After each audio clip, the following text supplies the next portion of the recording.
La plupart des analyses économiques de l'environnement jusqu'à maintenant étaient très basées justement sur ces modèles de Solow dont je parlais au début, c'est-à-dire des modèles où la croissance c'est uniquement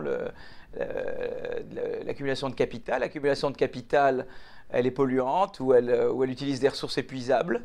Ça peut être l'environnement, ça peut être d'autres ressources épuisables. Et donc, il y a toujours cette vision de croissance zéro, c'est-à-dire si vous voulez la croissance, eh bien, si vous voulez préserver la vie sur Terre durablement, eh bien, il faut renoncer à la croissance, puisque la croissance passe par des activités qui épuisent notre stock d'environnement ou de ressources naturelles. Donc, c'était ça la vision. Et puis, je crois que justement, maintenant, disons, la vision alternative de la croissance qu'on a développée avec mes co-auteurs, la vision plus schumpeterienne, dit, bah non, si à partir du moment où c'est l'innovation qui est le moteur de la croissance, eh bien, on peut justement pousser à ce qu'on appelle l'innovation verte, c'est-à-dire l'innovation qui vous permet d'économiser sur les ressources naturelles ou qui vous permet de préserver l'environnement. Donc en fait, il faut, à partir du moment où eh bien, on peut diriger le progrès technique vers ce qui est plus vert, et on peut, mais ça ne se fait pas tout seul, le marché ne le fait pas de lui-même, parce que le marché, il tend à innover dans ce à quoi il est déjà bon.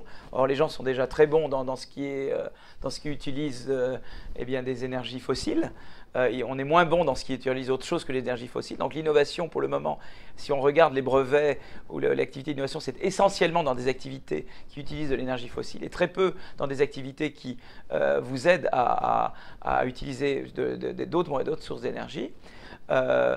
Il faut diriger le progrès technique. Donc, il y a à nouveau un rôle de l'État qui est là pour une politique, on pourrait appeler ça une politique industrielle, qui est une politique d'incitation à l'innovation et à la production dans les secteurs verts.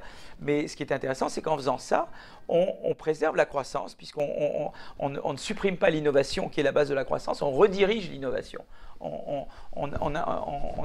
Mais on n'a même pas besoin de le faire très longtemps. À partir du moment où nous serons tous devenus très bons dans l'innovation verte, l'État peut se retirer et l'économie par elle-même innovera dans le vert, puisqu'on tend toujours par soi-même à faire ce à quoi on est déjà très bien.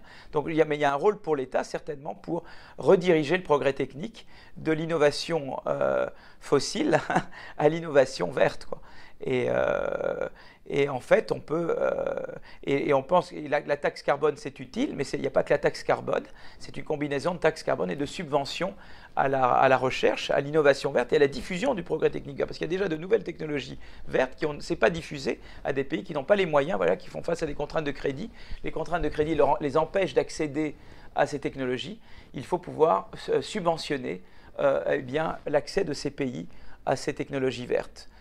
D'une façon qui ne pénalise pas trop les innovateurs dans les pays, dans les pays développés. C'est-à-dire que les pays ils doivent pouvoir être récompensés eux aussi pour leur innovation. Et c'est là que l'État, que les gouvernements doivent intervenir, c'est-à-dire à la fois pour veiller à ce que ces gens soient rémunérés, évidemment, mais à veiller en même temps à ce que l'innovation verte soit diffusée vers les autres pays. On ne peut pas demander à la Chine de